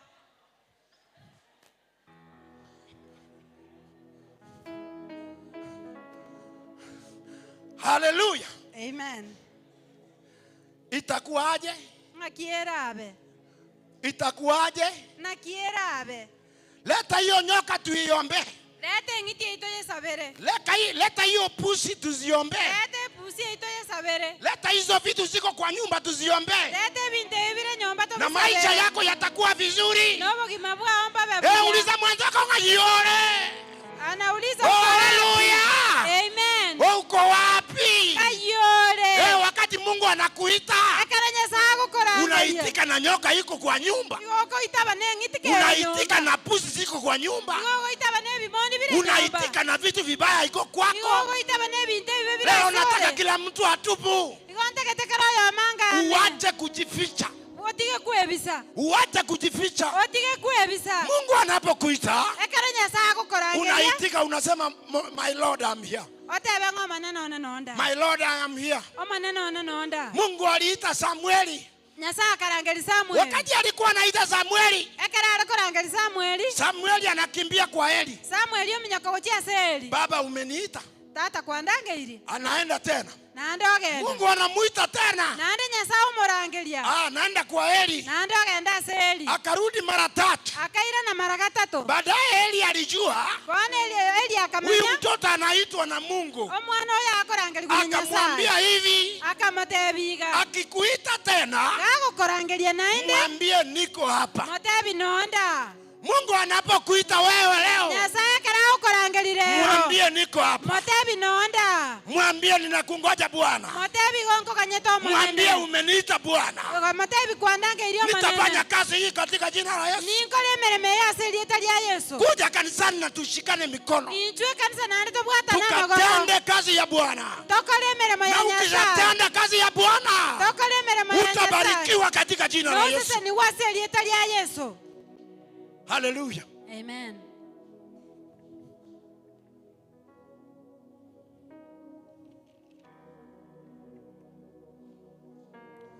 Run from people who are crafty. Tamako ruwa saba ntaba saleku. Hallelujah. Amen. Ukisoma Biblia, Ekero soma Biblia. mwanamke aliambiwa, Omusubati agatebigwa. ukikula tunda hilo, Goko lyali tunda elyo. macho yako yatafunguka. Amaisa aona igoke. Na utakuwa kama Mungu. Nobe buna Nyasaye. Na akakubali hiyo uongo. Nanda akanchela noboli mubu. But I'm not saying this, I am not saying that now. Tindi gotebe kibono. I am telling you in Jesus' mighty name. Igongo gotebya yase lieta lya Yesu Kristo. Run away from crafty people. Tamako ruwa saba ntaba saleku. There are people who are very crafty. Abantu mbale bara bakora. There are people wako na mdomo sukari. Abantu mbale babwato munu gwansa. Kuna wale watu wanatengeneza uongo. Abantu mbale bakora sio bolimo. Unafikiria uongo uwe umepakwa sukari. Wakagango bolimo bwe bwakire sukari. Hallelujah. Amen. Kuna wengine mnadiscuss kwa simu. Abantu mbale mukwana barobwa sesimi. Mnachati paka usiku saa 8. Mwagamba paka saa 8 ya butuku. Mwenye unachati na yeye Noyo gukwana nere. anakudanganya ako Nigeria. Ako kongaina Nigeria. Anakuambia ninakupenda sana. Ogatabi ningwa nchete mono. Wacha nitakutumia transport ukuje hapa Nigeria. Digani njengo temere transport yo chega Nigeria. Hapa niko na gari 2 nitakupea moja. Nimbwata chigali bera njanka. Hapa niko na pesa nyingi nitakupea. Nimbwata chibasi nyingi ninjanka. Hallelujah. Amen. Run from crafty people. Tamako ruwa saba anto bobolimo. Toroka kwa wale watu wako na mdomo sukari. Tamako ruwa saba anto bale babwato mono. Atakwambia uongo unafikiria ni ukweli. Ako kote yo bolimo bonge kene. The shepherds like kama huyo kama wale very crafty anakuambia kitu unafikiria ni ukweli. Abantu mbaro bara bakora bagote yo bolimo gwaka kene. But anakudanganya kweli kweli. Ako kongaina kegima. Nyinyi mnaangalia videos. Inungo lige ni mole video. Mtu anakupeleka Omonto okoira anakutumia pesa mingi, ogotomera chibesi nyingi baadaye maega yaya kumbe wewe unaenda kuwa ni mtu unaenda kutolewa kafara. kwanyora ngogochikorwa keng'wanso. Lakini huyo mtu akiwa rafiki yako Kolendo omonto ye kararo mosanyo anakupa false and big promises. agokoa chipromise chinene Wakati utakapoingia kwa compound yao, ekero gwasoira se compound yabo that one will be the end of you in this world. yabo moelio asensei Ni kwa sababu ya nini? naseki You have listened kwa sauti ya craftiness. wategereire chichie mariogi y'abantu abakora I warn you today, nakokureire rero like the shepherd, buna abalendi like the shepherd. buna abalisia. Bwana asifiwe. Amen. Like the shepherd, Buna molisia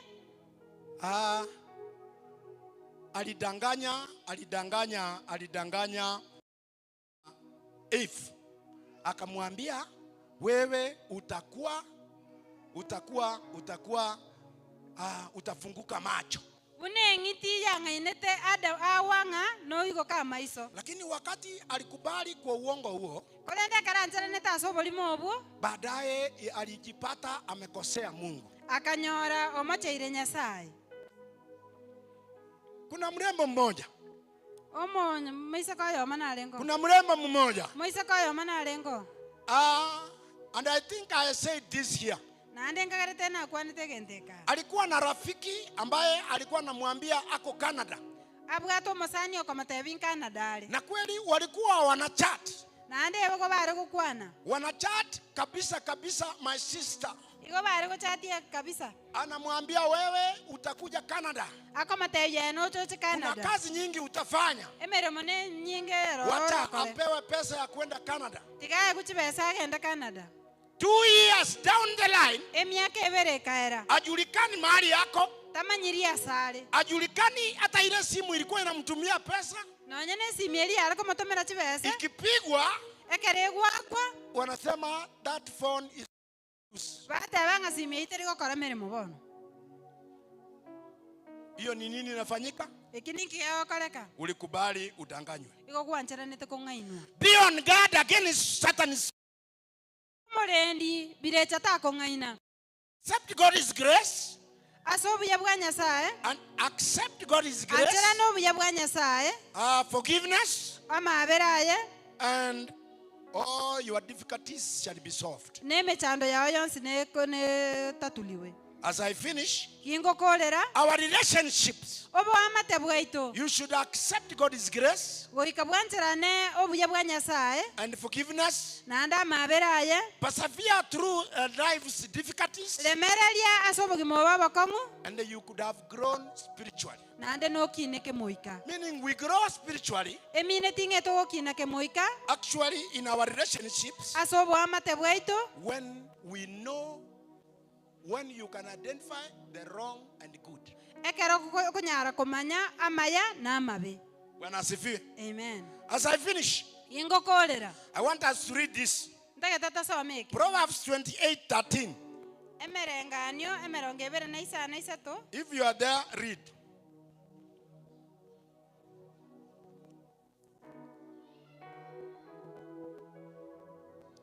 If you are there, Proverbs 28:13. Emerenganyo emerongebere na isa to. Yes, yes. Yes. Omonto okobise bibe byaye. Hey, Sawa, mwenye sasa anaficha dhambi zake, Tago seseniwa. yeye hawezi kubarikiwa. Kolendo yoko biorokia. Lakini mwenye atazileta na aziaungame Na kobitiga na na kuacha. mabera.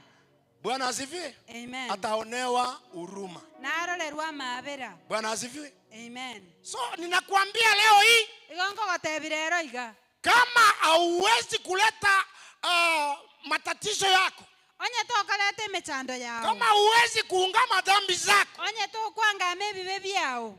Biblia inasema leo hii Ebire yatebire iga rero. wewe unaelekea jehanamu. ayanjana Wewe moligerere unaelekea pali babaya. aye oligerere asabe Want to talk to you today. igonta ketoko kwanera And I rero am calling you. nande nakorangeirie The Lord is calling you. nyasaye ngokorangeria Where are you, my brother? kayoro mamro Where are you, my sister? kayoro masubati omiko Where are you, my daughters and sons? kayoro moiso monyaro When kono God is calling you today, nyasaye ngokorangeria wewe rero utapatikana huko wapi? kayoro anyore Wewe utapatikana unafanya nini? kayoro Leo ninataka nikuambie katika jina la Yesu, tabia selia Yesu kimbilie huyu Mungu. omo minyokere nyasaye oyo Kimbilie huyu Mungu. tomutamere nyasaye oyo Ukishamkimbilia huyu Mungu, oko mutamere nyasaye oyo maneno yatakuwa mazuri kwako. amangana nabe buyasore Maneno yatakuwa mazuri kwako. amangana nabe buyasore Familia yako itaendelea. familia Wewe mwenyewe utaendelea. ebintu byambigenderere Utabarikiwa katika jina la Yesu. ni waselia Yesu Oh, hallelujah. amen.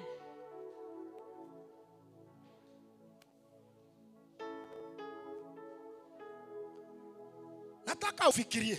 ndage torengererie God is calling us. nyasaye ngotorangeria ari In every situation we are. andonsi ali asore Wewe itika ukiwa pahali pazuri. ayeita bakora sarunge Hiyo ndio nataka kila mtu ajue. ekena kinta getekero yo mamanye Wakati unaitwa ekero korangerigwa na ukiwa mahali pazuri, nande kora sagaya unafurahia kuitika. igoko goka goitaba Lakini wakati unaitwa korende ekero korangerigwa ukiwa mahali pabaya, kora sabe wengine wanatoka kwenda kuongea na simu kule. abantu bande bagosoka banda gukwana nesimi gochiali Kwa nini huwezi pigiwa simu na uongee hapa mahali uliko? inki otari gukwanira nesimi gase kwakerwa Haleluya. amen. Ni wangapi wale wako kwa nyumba yao, mbalenga bali baleseza nyumba yabo wako kwa sitting room yao, barero lakini simu ikipigwa kwesimi gekobuga utakimbia na ule anaenda kuongea huko nje. kwaenda gukwanira siko Na mwenye yako kwa hiyo nyumba noyo orase nyumba ni eyo bwana yako ama bibi yako nomugako ogosomong'ino na watoto wako. n'abaana bao Sasa unaenda kuongea huko nje nini? bona kwenda gukwana sikali ngi Where okukikokwana are you? ngayore Hallelujah. amen Where are you? Wakati Kayole. when God is calling, ekero nyasaye agukorangeria wewe utaitikia ukiwa wapi? ngayore itabere korwa Nataka usimame na mguu wako. tage tote nasa amagoro ao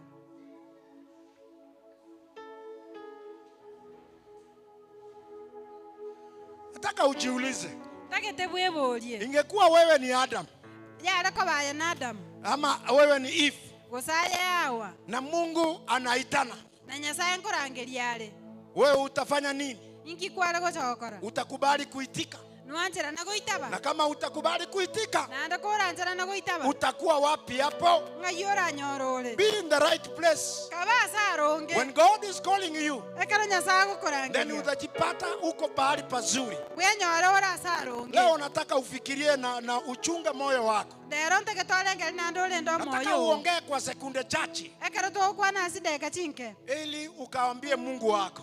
otebi nyasao Wakati Mungu amekuweka kwa shamba la Edeni, ekero nyasaye akobekire ase omogondo edeni Mungu ametuweka Nyamataro. nyasaye otobekire nyamataro Nyamataro is a beautiful church. nyamataro ne ekanisa ere ekieni It's a beautiful place. nasagaya There every environment that you need. ekere ebinto ebiya noo bire ase otagete But are you going to follow instructions? nkogenda ore kobwatia amachiko Nataka uambie Mungu wako. tagete okwana na Wewe nyasaye ongea na yeye. tagete okwana Huyu amonere Mungu bado ni mwaminifu. nyasaye Huyu nomwegenwa Mungu habadiliki. nyasaye tari Yeye gonchoreria atasikia sauti yako, era naigwa eriogi tena riao atakusamea katika jina la nande Yesu. nakwabera ase erieta ria yesu. Father, in the name of Jesus, Yes, Lord. we thank you and we bless you, Lord.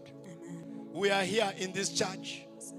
Lord, wherever you call us, where shall we be? Wherever you call us, Lord, what shall we be doing? When the time will come, Lord, you are calling pastor. When the time will come, Lord, you are calling the old man. When the time will come, you are calling our beautiful ladies. Where will they be, my Father? Our sins have made us run away from the truthful things. Our sins have made us run from the truth. How do I pray to you today, Lord? You give us the energy. You give us the courage, Lord, so that we ask you to be with us. we confess our sins. So that, Lord, when we confess, Father, you will hear us and you will do great things in our lives. Mungu wetu, wakati utakapoita jina langu, wakati utakapoita jina la kila Mkristo huyu, Baba, hatakuwa wapi? Hatakuwa amejificha? Hatakuwa amesimama? Hatakuwa anaitika? Hatakuwa ananyamaza? Leo Mungu, ninaomba unapotuita Baba, tukuitikie. Unapotuita Baba, tukuitikie ili tutubu dhambi zetu. Nawe Mungu umesema utatusamea, utatuombea nasi, utatenda mazuri maishani mwetu. Naombea wapendwa hawa Mungu wetu, wanapokuita Mungu wetu, unapowaita Mungu wetu Baba, katika jina la Baba, la Mwana na Roho Mtakatifu, uwe tunafanya mambo mazuri, uwe tunafanya maneno ambaye Baba wetu yanaeleweka. Tusiwe wadanganyifu hata kwa masimu, tusiwe wadanganyifu kwa vitu za ulimwengu huu, sababu vitu za ulimwengu huu Mungu wetu zinaisha. Vitu za ulimwengu huu Baba zina mwisho, lakini kwako Baba wetu, kwako kuna mambo mazuri, kwako kuna maisha tele, kwako kuna utulivu. Umetupa nafasi Mungu wetu leo hii, nami umenipa nafasi. Lord, your message has just come the way you wanted to come. How do I pray that, Lord, you talk to our hearts? How do I say that, Lord, you nourish our souls? Nourish them, my God. Talk to us mightily, my Father, because you are good. Wewe ni mwaminifu Mungu wetu. Saidia wazee hawa, saidia kina mama, saidia vijana, saidia watoto wetu, saidia kina mama Mungu wetu, tenda mazuri, sababu wewe ni Mungu mwaminifu. Sijui kuna mtu anataka niombe na yeye. Want to pray somebody. Want to pray somebody. Nataka uinue mkono wako. Nataka niombe na wewe. Wewe usiogope. Na wengine unajua wanaogopa. Labda unaona nitakuita hapa mbele. Sikuiti hapa mbele. Nataka wewe uinue mkono wako. I want to pray with you. Baba, katika jina la Yesu, wewe ni Mungu mwaminifu na ni Mungu mkuu. Baba, neno lako limepita kulingana na mapenzi yako. Baba, uliuliza Adam, ako wapi? Na aliitika akijificha. Baba, leo hii wapendwa hawa wengine wameinua mikono yao. Baba, tutendee mazuri, tuondolee vitu vile vinatufanya tunajificha, tuoshe Mungu na damu ya Yesu, ili Baba wetu unapotuita tukaitikie kwa furaha. Asante kwa kila mmoja ameinua mkono wake. Asante kwa wote ambayo wamenishikiza. Asante kwa wale wanatu watch from far in the TV. May God bless you abundantly. Asante Mungu wetu kwa neno lako. Wacha utukufu kurudie, sababu wewe waweza. Na ni kwa jina la Yesu nimeomba. Na kila mtu aseme amen. Amen. May God bless you. Nataka nimalizie hapo.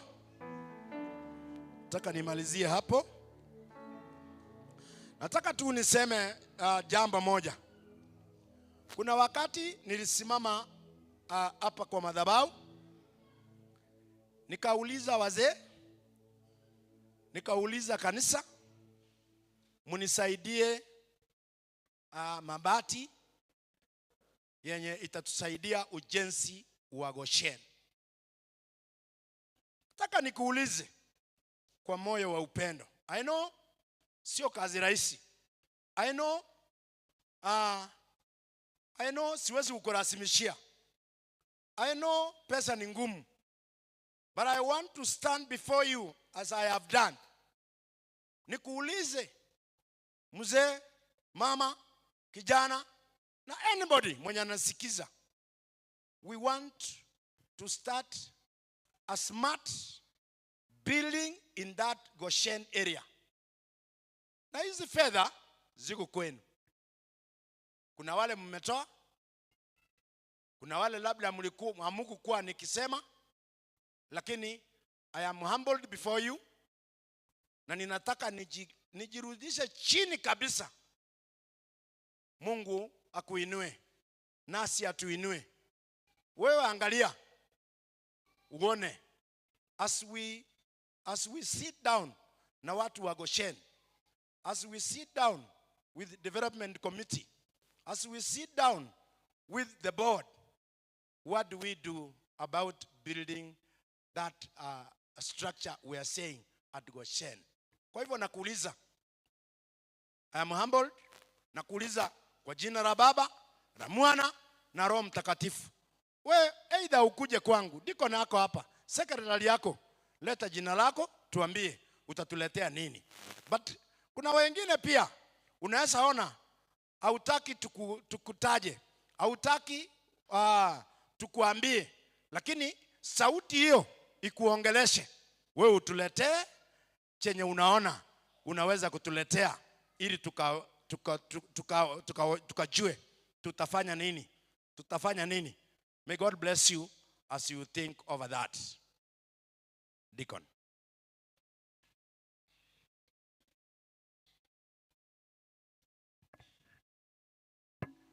Asante sana Bishop. Bwana Yesu asifiwe. Nataka kumshukuru Mungu kwa umbali huu wakati ambapo neno limekuja likituuliza tuko wapi.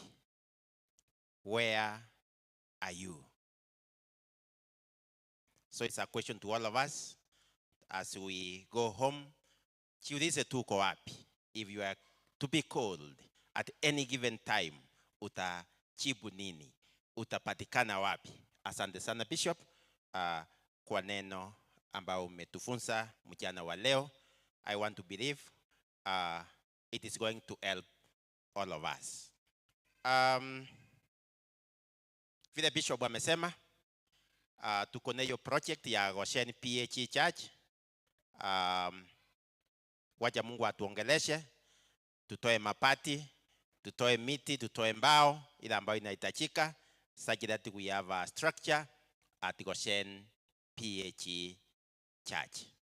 So by next week, ikiwa Mungu amekuongelesha, enda kwa ofisi ya Bishop, enda kwa secretary, kuja kwangu, ile ambayo Mungu amekuongelesha, what you want to do, tutafanya wote pamoja, such that maybe by the end of this month, tupate tumekuwa na structure at Goshen PAG Church. Vile tulitangaziwa, tutabaki nyuma kwa makundi, wazee